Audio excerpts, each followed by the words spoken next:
Welcome to the Business Herald podcast. The Business Herald is a weekly roundup of all of the top UK business news stories by email, social media, and this podcast. The podcast will feature some of the week's main stories, and we'll be joined by various business people on each episode to discuss the week's news and how it might impact a smaller business like yours.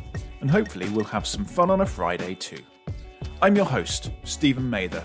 I'm a lawyer for SMEs, and I help business owners sleep better at night by sorting their legal problems out. Thanks for listening, and stay tuned for the next episode of the Business Herald. Welcome along to episode 28 of the Business Herald podcast. This week, I'm joined once again by Dominic Gomersall, Managing Director of Lumbers Jewellers, and Joe Reevy. Dominic is the fifth-generation custodian of retailing luxury store Lumbers of Leicester, having been in the industry for over 30 years. Dominic has been a managing director of this multiple national and local award-winning business for 2 decades, winning the coveted UK Independent Retailer of the Year award on a number of occasions. Joe's LinkedIn calls him a retired business guy, an iconoclast, ethical, nonconformist, rational, creative person who helps good people and calls a spade a spade. As an accountant, he became a full equity partner after 3 years and grew the practice very successfully. After 14 years, he quit that to build a successful business development consultancy, which was subsequently sold. So welcome along both. It's been a pretty quiet week this week, I think it's fair to say, in the business and economy front after last week's pizzazz of the budget. So there's not a huge amount of really standout stories that have caught my eye this week. But one interesting story that I did see today is Morrison's chief executive, David Potts, coming out with Morrison's results, and a quote which I find really interesting. He said this: "I personally wear a halving of profits as a badge of honour. Frankly, we could have made no profit and it would still have been a result." So my question to you guys is, what do you think of that quote? Is it a badge of honour? Is it a badge of honour to have made less profit this year? What's the situation, particularly all those people that really struggled? Is it something that actually they should wear with pride? Dominic? I've got to say, when you first read that quote to me, Stephen, I hadn't heard it, so I had to quickly go and look up the quote and look at it. But my first reaction when you said it was a little bit of shock, because as a retailer, we've actually been physically closed for 8 months out of this last 12 months, which I'm sure we'll talk about later. But we've been closed and we're not allowed to be selling face to face, which is so important for our industry. Yet here's a retailer who all his shops have been open. A lot of his competition have been closed. So restaurant trades have been closed, pubs have been closed. And you look at him and you think, my immediate reaction was, well, I do not understand that. How can he be saying halving his profits? Surely he should be increasing his profits. Surely it's been a bumpy year. So I read the headline quote completely differently and had a completely different interpretation of it to begin with, until I delved into it a little bit. And then just seeing their costs of COVID, the costs that they've put into the COVID pandemic, I will say that I was absolutely amazed and found phenomenal. I mean, to sit and say they've had £290 million of direct expenditure for COVID was quite a shock. But I also do think, and Joe will say, I'm sure this more than me, I think anybody with an accounting practice, if this year is a year that you can halve your profits or quarter your profits, and we touched beforehand on tax, surely you're going to stick everything into this year and make as small a profit as you can possibly do. So I'm sure there's a little bit of tax help within that halving of profits. But I find it hard to believe within this year that a food retailer should be having a badge of honour of halving their profits out of any year. This surely isn't that year. Yeah. So which is you're right. It's why it's an interesting line, and I think you're absolutely right to have a retailer that's been open all the time. The only part of it, I think, that the business that's not been trading is the cafe that they have on some of their sites, but everything else is. And of course, the reason why half of the profits have been or the profits have been halved is because, as a result of the pressure that we put on this podcast, maybe elsewhere as well in the public, but certainly definitely on this podcast, encouraging businesses to repay back the business rates relief when they were open, the supermarkets were reluctant. And Morrison's actually at the start turned around and said, well, no, well, we've needed that. We've incurred £270 million of COVID secure costs. So we've kind of used that. And then later turned around and went, okay, actually, we're going to join Tesco and everybody else in repaying that, I think, 270 million for them. So that will have an impact as well. But yeah, I'm not. I think it's a great line. It's a really nice line. It's a badge of honour to have served the British public in the last year and provided them with food. But the reality of it is it's not as if they turned around and made everyone's shopping bill half price. They didn't do that. I mean, to give them a bit of credit, they did say to NHS workers and teachers, I believe, I think they get a 10% discount on their shopping bill if they produce ID, which is a nice touch. But it particularly is 10% in the. Well, I'll come back to that. When I worked for Sainsbury's, I was on projects, and we were looking at a problem that we had with our gross profit margin in areas which was the variance was under 2%, and it was existential in supermarket trade. The net profits of supermarket trade are wafer thin, and you go giving a chunk of over well in excess of 1 million people a 10% discount in the supermarket trade. My God, that's going to make a hole in your profits if they use you. And I think Morrison, I've got a great deal of time for them because the way they do things. I think they've certainly had a number of logistics issues which weren't talked about. And they have a rather weak small store offering, convenience store offering, and their web offering wasn't really terribly competitive with some of the best ones. So I think to have done as well as they've done in the present market is not bad at all. They have just wonderful PR. Well, it's good PR on the small shop front. They've just done a deal with McColl's to take on 300 shops up and down, sort of more. Yeah, but they're not there yet, are they? They corner shop type thing. That offering, no, I don't think that's in the results that have been announced anyway. So I don't think there's any impact there. But I think the interesting connection with them in the little bit of research I did, and I haven't delved into this bit, is their connection with Amazon. They seem to be the chosen partner for Amazon. And when you look at the growth of Amazon over the last year, again, to suddenly turn around and say, we're connected with Amazon, but we've lost half our profits, is an interesting comment too. Isn't it?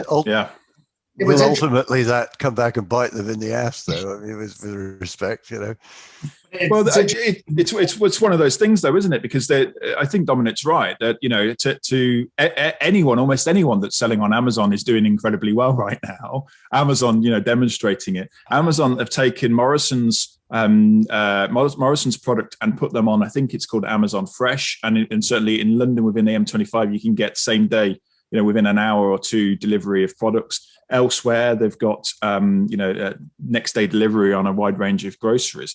There's talk that Morrison's may be a potential takeover target for someone like Amazon to really kind of bed in their grocery offering.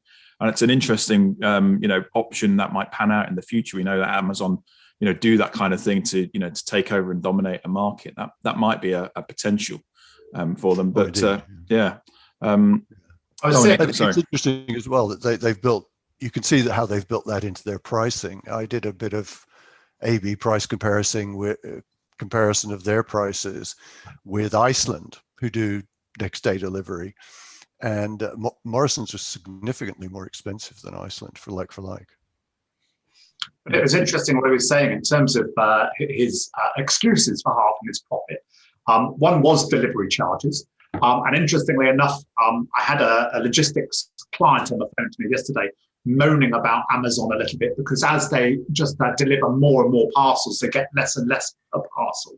And now the amount of parcels they have to deliver in a day is becoming such an extreme amount to make a profit that these poor delivery boys, you can see them literally running from place to place to get a profit out of the day. Yeah. But he was saying the delivery charges were coming into it. And also because of home delivery and people working from home, the profit margin items had gone. So sandwiches for the workers, which is, ready-made sandwiches apparently is one of their biggest profit margin consumables. It's gone. there's zero in that, and it's all make your own sandwiches at home. So it's all far less. And as you were saying, Joe, your 2% profit margin on your cheese as opposed to your 15% profit, whatever it is, on your sandwich. Well, one of the things I really liked in the early days is when I worked for Sainsbury's. They took over a New England chain of supermarkets called Shaw's, and Shaw's were brilliantly designed that when you walk in, the highest margin items were right in front of you. The first ones you put in and the ones you're likely to put more of in things they made the most money on. And within 2 years, all Sainsbury's stores had been redesigned the same way. And I just thought that was just so, it was a very, very well managed firm in those days.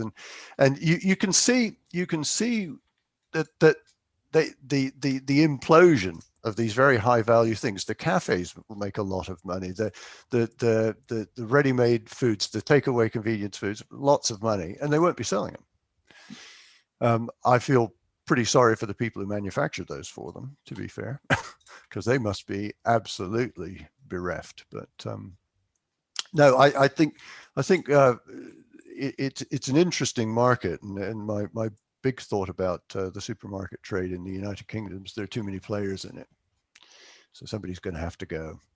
But when you say that, we've got the biggest player of all now just showing their hand, haven't we? Because Amazon have opened their first completely walk out, yeah, in London, and they're going to roll those out. So we've got a player who could probably swallow up half of our teams in coming into the market. And indeed. Who's going to supply? Is that going to be the Morrison's link? And Morrison's going to turn into the Amazon shops? Is that going to be what the Amazon Morrison link up is aiming towards? As a taxpayer, all I care about is however it's done, all the money that is made doesn't flow off to the Cayman Islands and licensing fees. I mean, the issue with the online retailers is their average tax payment on UK sales is under 9%, and on profits, not on sales. And we cannot sustain our economy if the Treasury's finances will become unmanageable if we have huge chunks of the economy of our larger companies with effective tax rate of 9%. I don't think certainly a lot of us who have bricks and mortar stores, my business is historically all bricks and mortars, but obviously with the pandemic, we built up our website. We're now selling a nice amount on the website every week. And there is something about coming into work at 9 o'clock and thinking you've sold something at midnight, which is very reassuring, I have to say, and very gratifying. I've got to say that. I mean, it's just, you look at the desk in the morning and the girls are piling up a few parcels to send out. You go, oh, look, and have a little thumb through. But I'm not, as now an internet seller, as well as a bricks and mortar shop, I do think an internet sales tax is a must. I mean, I do think there's got to be a level playing of the field. And, everybody complains about business rates, and I know that a lot of the supermarkets handed them back. But, the Treasury, as we were saying earlier, has to have tax from somewhere. And if we're going to lose all of our high street retailers, which is what's eventually the danger is, then we've got to level up the playing field somehow. And I think an internet sales tax, although it will be detrimental to me maybe in 5 years' time, is something that levels up the playing field. I couldn't agree more. I also think we need to do better at making shopping a better leisure activity. I think Apple they're the way, I don't buy Apple products personally, but I think the way they set themselves up, that it's sort of very communal and non-confrontational. You can go and have a wander around. I think it's a really good shopping concept, and I think that I think stores will become shops will become emptier and more welcoming, if you will, and places where people want to spend time. And I think it demands a price premium, and it is something we need to protect, because there are the idea of everybody sitting at home, not interacting with other people, not going out and seeing what their town looks like, is one I find quite worrying, actually, as people become more and more insular. And it is remarkably hard too, as a retailer. It's remarkably hard. During this time, I'll get an inquiry from one of my good clients, and they'll just say, it's my son's 21st birthday. I go, well, yeah, well, I want something. And they don't give you any clue. And you're all of a sudden, the great technology now, they don't look on your website for someone to count for you. So they just want you to come up with ideas. Whereas normally, if they'd be in the shop and you go off to your displays and bring out 10 items, and they sit there and they handle them and they touch them and they go, no, you're sending WhatsApp pictures backwards and forwards and trying to do a WhatsApp picture. And they're just saying, no, I don't like that. And not giving you that feedback that you'd normally get in a retail environment. So the bricks and mortar shops will never be replaced by the internet shops. I mean, I think there's a huge place. I can't wait to be open again. I can't wait for April 12th. I am getting fed up of WhatsApping pictures to clients. I have to admit that. I don't enjoy that. I miss the customer relationship of looking at somebody's eye. When I put the price of something and I can see in their eye that they've nearly dropped off their chair, that's always quite reassuring because I know I've got it wrong.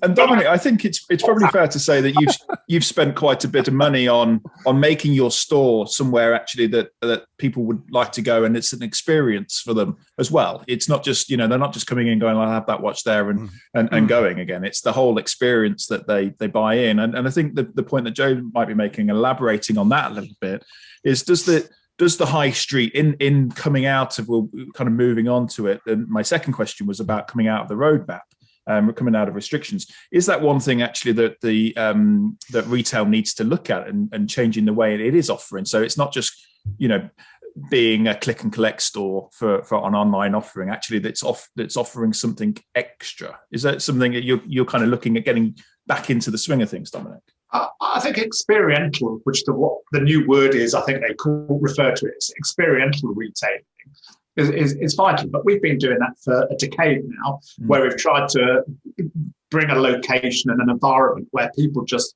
love coming in, and there's a relationship there. They have a relationship with the staff.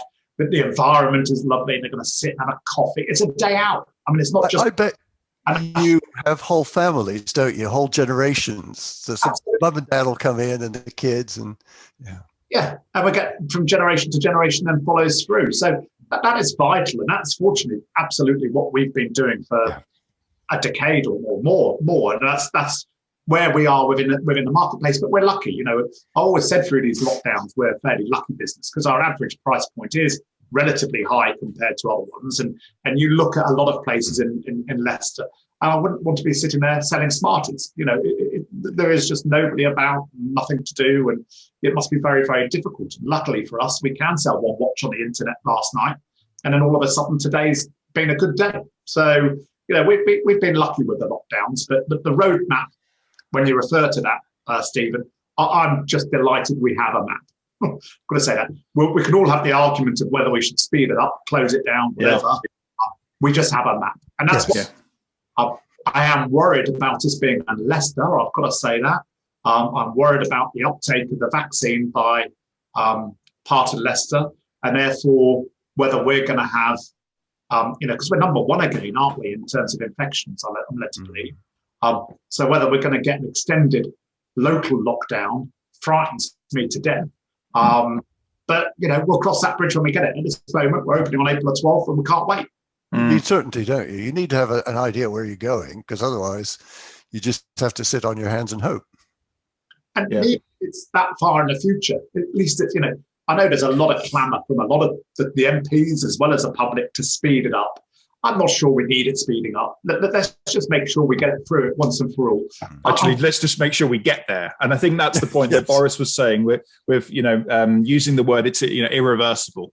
It was irreversible, but not really irreversible. But the point is, let's all work towards getting to that point, because that's really good. Just getting to that point rather than delaying it and moving it again. Absolutely. And I think we've got to learn what the school going back does to the R rate, because none of them really know. I'm not a great fan of the scientists, if I can say that. I know people think they've saved the world, but a lot of them have come out with forecasts and they'd have been sacked in every single business that I've worked in. And so I'm not a great fan. I've got to say that. Yeah. But they don't have any real clue as what's going to happen when the kids go back. I mean, the idea that the kids don't spread infection is a little bit beyond my understanding. So, we shall wait and see, won't we? We've got 4 weeks still to go. It's a really good point, Dominic. It's a really good point that if the people that were doing all the numbers were working in business, they'd sit down with you and go, next year you're going to make £25 million, and then when it comes to it, you make 5. You're like, what happened? Where were all your predictions? Yeah, got it wrong. As a scientist by training, I think there's a lot of, I think they're unfairly maligned and there are two reasons for this. One of which is that this idea that there is the science is a complete misunderstanding of how science works. Scientists disagree with each other, and science is about asking where are things going, how does this work, what's going on. You will never, I mean, Einstein was wrong about quantum mechanics, but he revolutionized physics from Newton. And so you're talking about something which has never been come across before, and it is far too early in anything as complex as epidemiology to actually have hard and fast conclusions about anything. And yet, but why don't they say that though? The press are constantly saying, "Tell us this. What about that? What about this?" And it's all completely negative. And but the point there, though, Joe, there will be disagreement. But the point there, though, is that there aren't those disagreements. They're not allowed to be aired. Anyone that airs a contrary view to the science that's promoted and promulgated by the government is turned around to be called a lunatic or an idiot or whatever. And so it's portrayed from a political point of view as this is the science. Why don't they just accept? That's a political thing, and I agree with that entirely. It is not doing, and I think the reason they're doing it is that there are a lot of concepts in science that are really quite difficult for people to understand who aren't trained. And they're trying to keep it simple. They're trying to do something that they think that the British electorate will understand. And that, to be fair, I know why they're doing it. And this whole argument about how accurate the tests are, people do not understand the difference between selectivity and sensitivity and how they interact. And so there's a huge amount of misinformation coming out on both sides. And the thing that annoys me about it is that the press coverage is entirely and almost exclusively highly negative. And it's coverage by people who do not understand the issues. Journalists are not trained to understand these things, and so they just what they are trained to do is to pick people apart and moan about stuff. And I actually don't think that the job the government has done is in any way near as bad as most people think it is. I definitely agree with that. I don't think it's anywhere near as bad as we headline it to be. And there's some decisions which the last time I was on this show, Stephen, we mentioned it, didn't we? We were going into the November lockdown, and you said, actually, Dominic, it's a very good point, because I said I don't quite understand how they can say they're going to close us as retailers down for November and then open us in December, when they're going to therefore put all the retail shopping into a 3-week period, and then the press are going to jump on us in the middle of December. They're going to have photos of people shopping on the high street and say the public are irresponsible. Yeah. I said it's not the public that's going to be irresponsible. It's the irresponsibility of either closing us now or opening us on December the 2nd. And obviously, I wanted to stay open for the whole 7 weeks, but without the great adage of hindsight, because I think we're all going to get very bored with people with hindsight. Hindsight's a very cheap commodity, isn't it? It's those people who stood up in the first place and said comments of that sort of nature. I think it's important, and important and you just wonder why the government didn't see some things a little bit earlier, which were common sense rather than scientific. It was just common sense that they were compressing shopping into a 3-week period, compressing the hospitality trade in London into a 3-week period. It was always going to create another spike worse than anywhere else, wasn't it? In fairness, yes, that's exactly it. And it was blatantly obvious to anybody with a degree of common sense at the beginning of November. Yeah, and it seems. And it seems better now, doesn't it? The roadmap that they've got now, it seems like actually some thought and planning has gone into it. Absolutely. I think one of the problems is when you've got politicians who are, on the one hand, they'll have the sort of complete firebrand backbenchers that they've got to try and keep under control, who are very anti any form of close down, that sort of thing. I mean, you take this to the extent that it happened in the States, and it just went completely crazy over there because people were, oh, I've got, this libertarian idea. They don't want to close things down. And then they've got, on the right wing of the Conservative Party, they've got a lot of people who just don't really want any form of close down at all, and just let's see what happens. And I don't envy them the sort of decisions that they're making. I don't think they've done a terrible job. I don't think they've done a great job either. And you look at the statistics overall of the UK, we're sort of in the middle of the pack. And that's about all you can hope for, really. But I do think in terms of that, the way we're counting the deaths doesn't seem correct to me, if I can say that.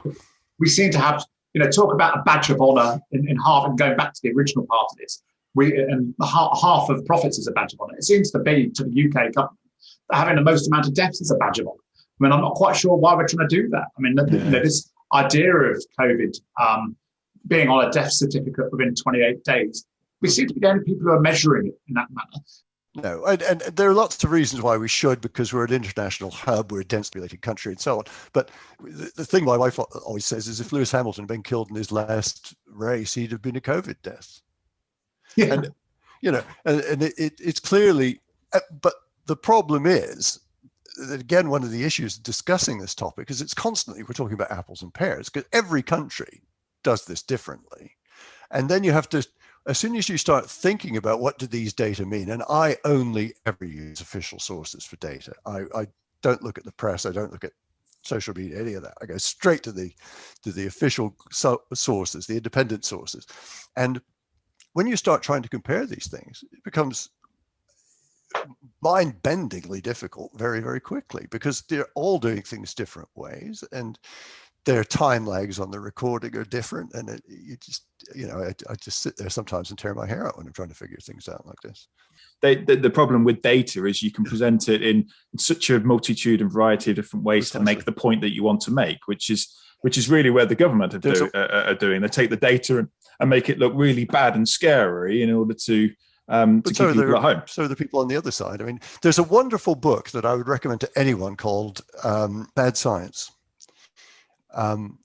by a guy called Ben Goldacre. And I would recommend everyone to read that, because it goes into great detail how you can take data and fool around with them and make them show almost anything you want. And this is routinely done by people of all persuasions. For example, if you get talking about, for example, nurses' pay at the moment, they will always compare with the previous best year. So that everything, if you go back 2 or 3 years prior to that, and it's the same with what your IFA does. They will pick a year when the growth from that year looks really great, whereas if they picked a different year, it wouldn't. And people routinely, and this is one of the reasons we're going back to source data, because you're able to see pretty quickly when people are actually choosing their data sets in order to make their point, and it is routinely done. Kind of back onto the business side of things, even though it's an interesting chat. Reports out this week about consumer confidence and consumer spending in particular is down 13.8%, down 22% for non-essential items.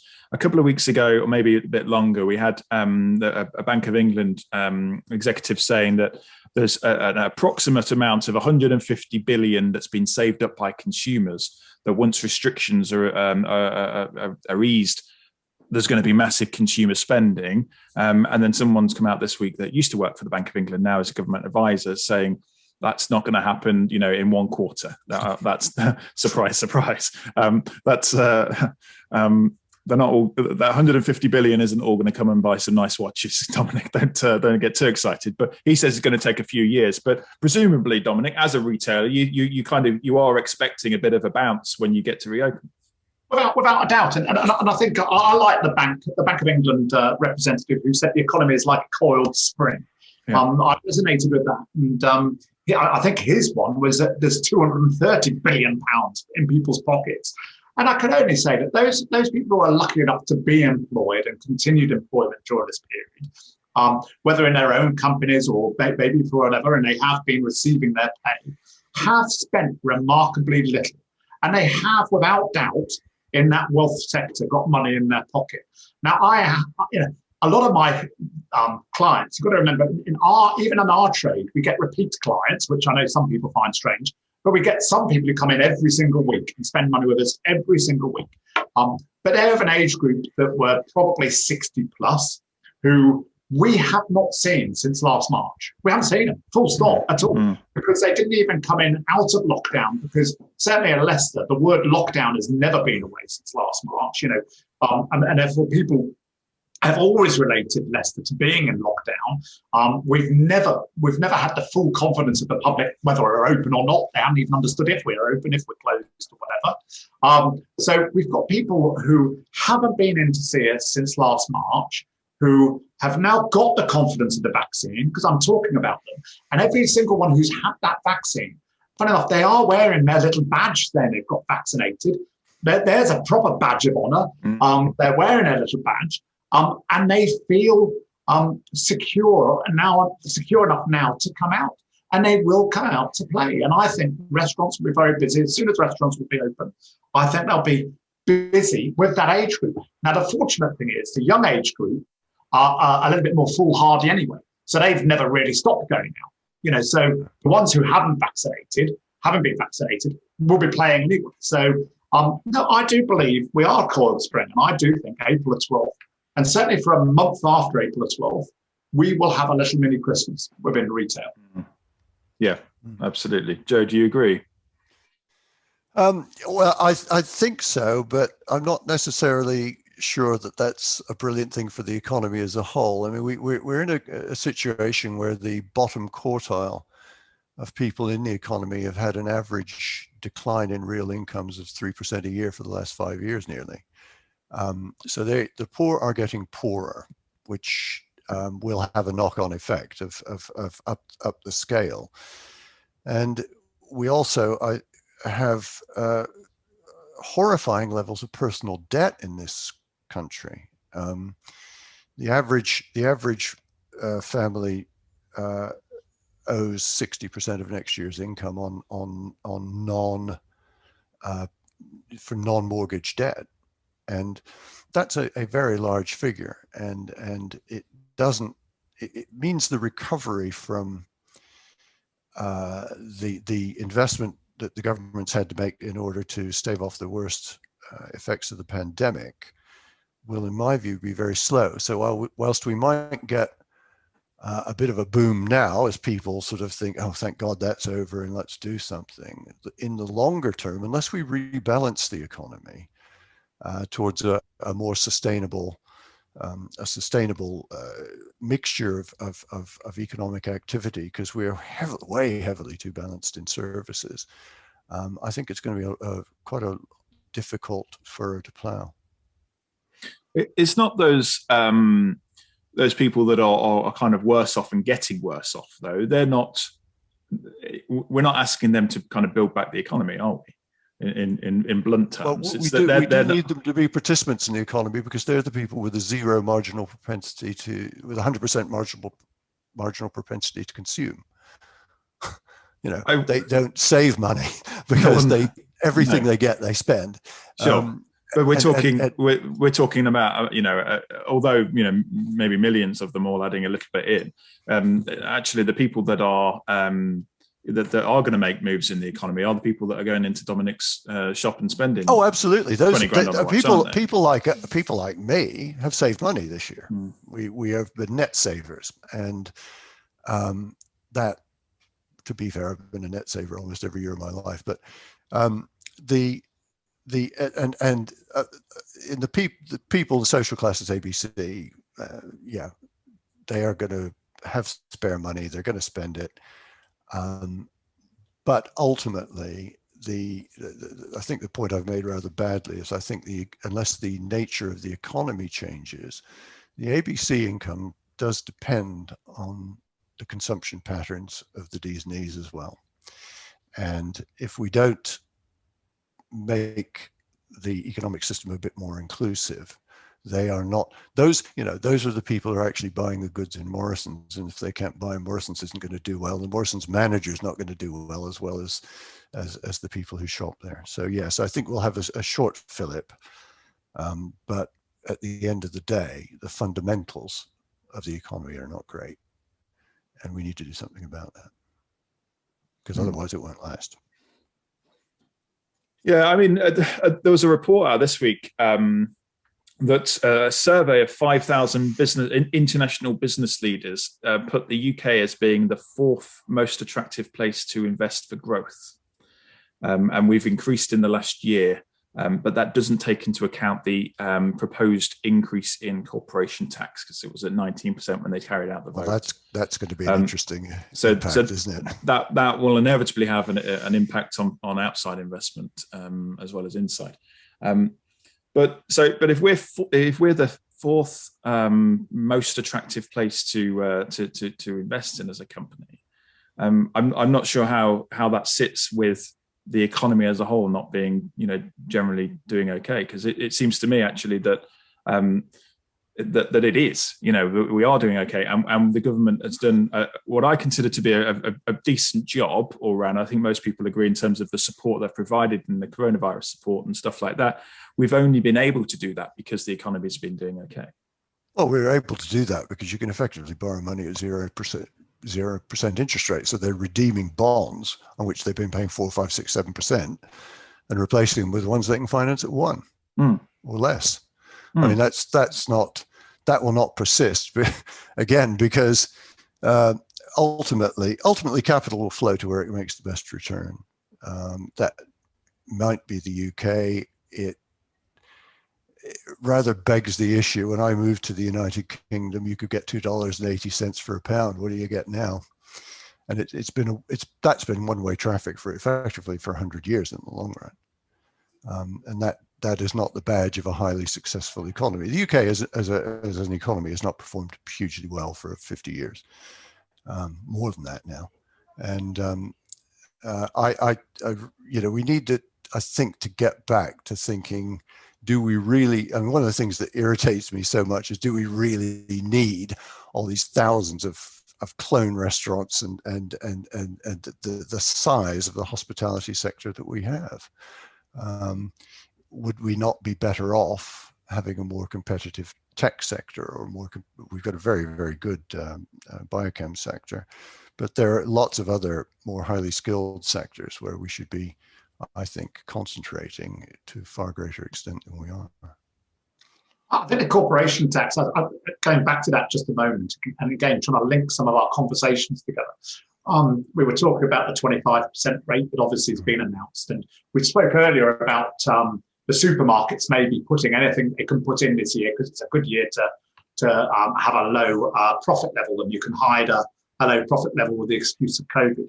I read a very interesting article the other day, and I wish I could remember where it was, but it was saying that although they've put 25% in, it's a great moment to be able to say, right, we're going to put 25% corporation tax in 2 years' time. There's been actually only a ripple of discontent about it. There's not been a huge amount of discontent about it.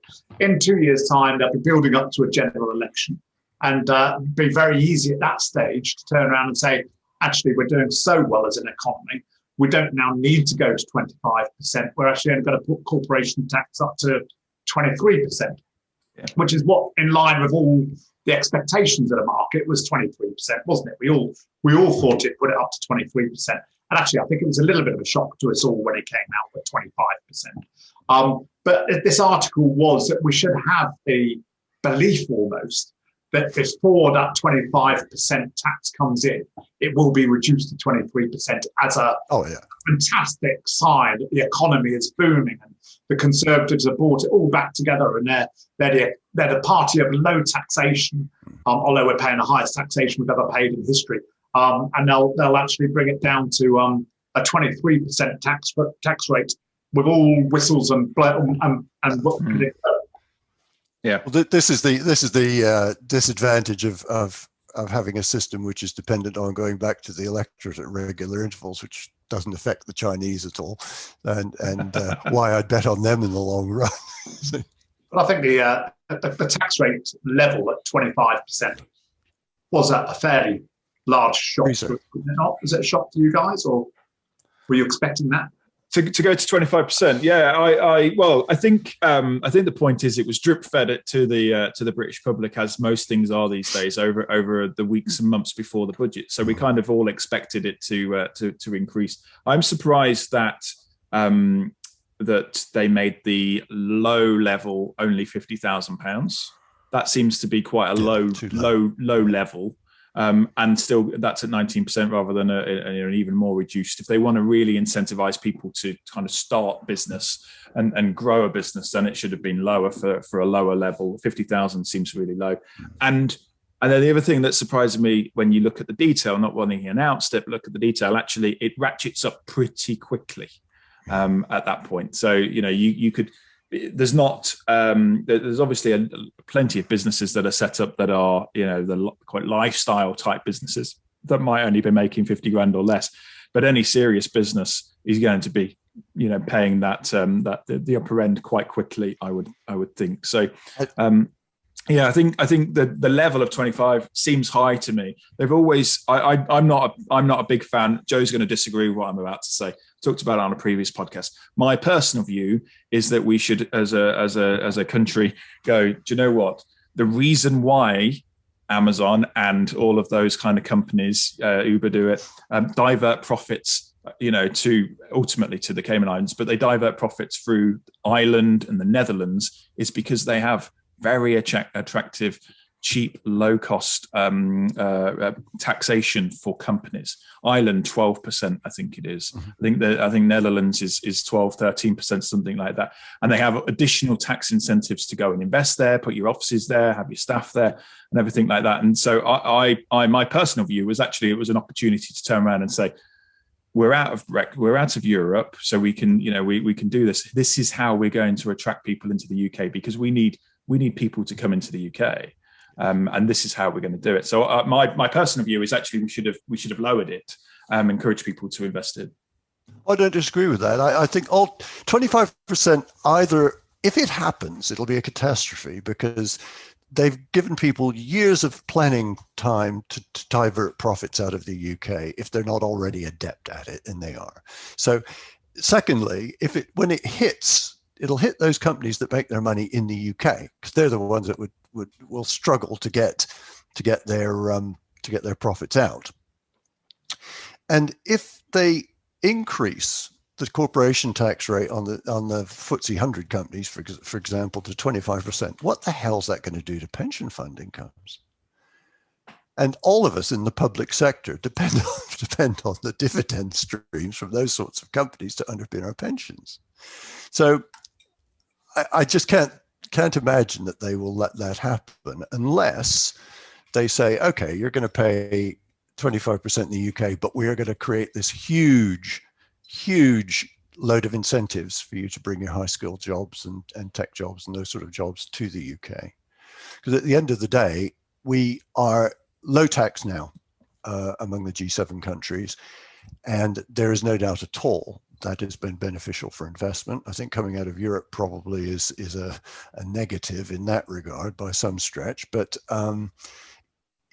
unless the opportunity of being free of the European bureaucracy is taken, then it'll all be for nothing completely. What you've just said, it actually slightly frustrates me, because the Chancellor said that as well. We have the lowest tax rate in all of the G7 countries. And so what? We're in Europe. Like, if people are looking at places to go, Europe is where they're looking. Yeah, if they're a European base, they're looking at Europe. And so we need to make it attractive to them to come and invest in the UK. Not indeed. Not just Indeed. the G7 countries. And so no. If people want to come into Europe, we have one massive advantage over the rest of Europe, and that's the English language. Even the official European pronouncements are made in English, which is a particular irony. Yeah. Do you think they'll change that? Do you think the French will have their way and want it all in French first? I think the trouble. Well, there's a problem with Romance languages, which we speak decent French and some Portuguese, and we have so many more words in English, and it can express such. English is a big language, and we can express fine differences in meaning very easily, which is much more difficult. I mean, when you looked at the translation of that bloody AstraZeneca contract, you thought, how could anybody ever sign this? It doesn't mean anything. And then you look at what that would be in English law, and you could make it so much more precise. So I think they're going to struggle to get away from English because it's a really, really good working language. I'm going to take that and move on to the last question, which has been offered up by Dominic, but I like it. So well, obviously, I'm not talking about that interview at all, but. For me personally, I see similarities with what they were talking about and general HR and management of staff and conflicts of people and grievances and all that kind of thing. But there's always business lessons to be learned in anything. And at the minute, one of the issues that seems to be there is we all know that there's a fine line between banter and bullying, and.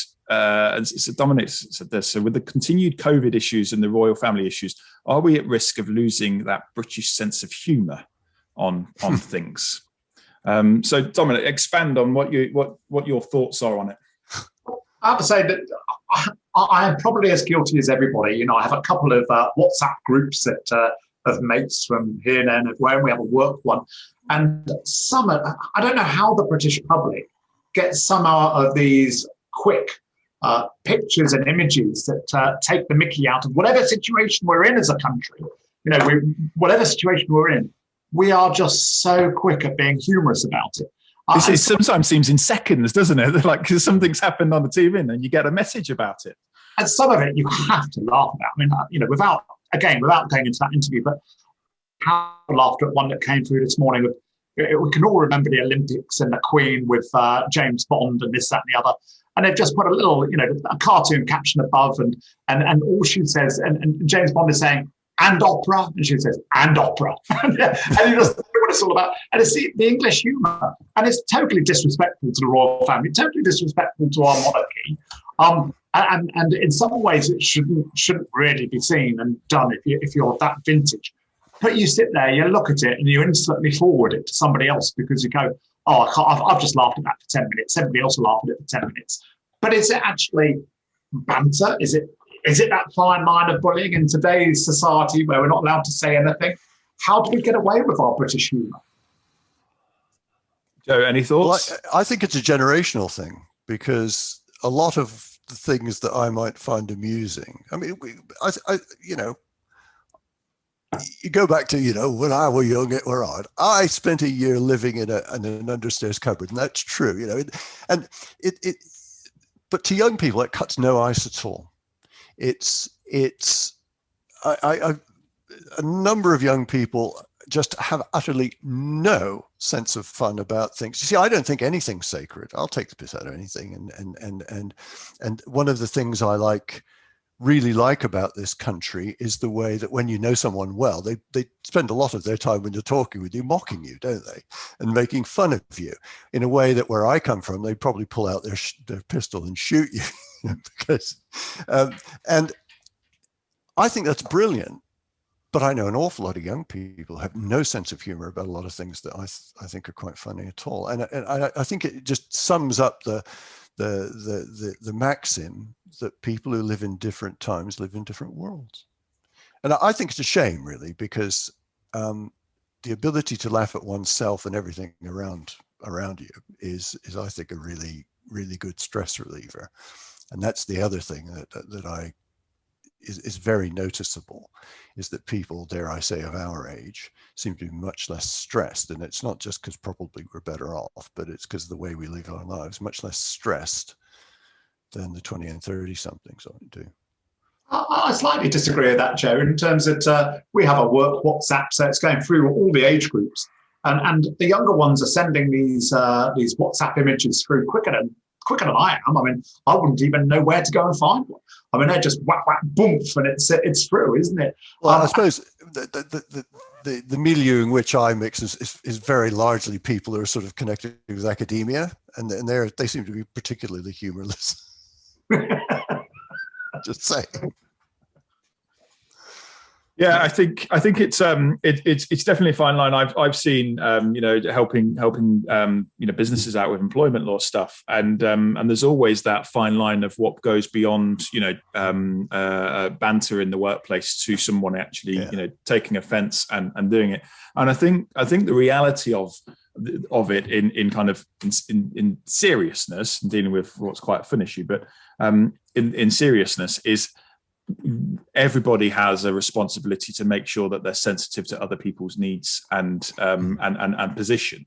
And so if you have somebody that is taking offence or isn't comfortable with something, then you're not then forcing that upon them, or you're not imposing that and saying, well, that's how we do things around here. That's the way in which we work. Like it or lump it. They should be able to kind of be treated as a human being and have their views respected, even if you don't agree with them.